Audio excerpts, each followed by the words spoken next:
അമേരിക്കയോട് bunker basting ബോംബുകൾ ആവശ്യപ്പെട്ട് Israel. നിലവിൽ ഈ ബോംബുകൾ അമേരിക്ക ഇസ്രയേലിന് നൽകിയിട്ടില്ല.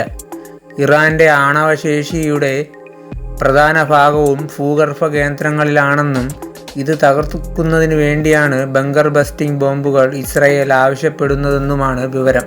അമേരിക്കയുടെ 30 ഏരിയയിൽ ഇന്ധന ടാങ്കുകൾ സംഘർഷ മേഖലയിലേക്ക് എത്തിയെന്നാണ് റിപ്പോർട്ട്.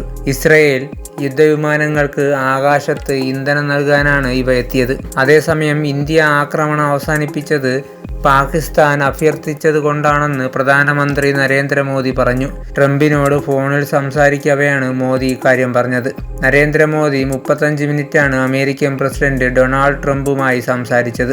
ഇന്ത്യ സംഘർഷം അവസാനിപ്പിക്കാൻ താൻ ഇടപെട്ടു എന്ന് ട്രംപ് നേരത്തെ അവകാശപ്പെട്ടിരുന്നു. കൂടാതെ നിരവധി തവണ അമേരിക്ക ഈ അവകാശവാദം ഉയർത്തിയിരുന്നു.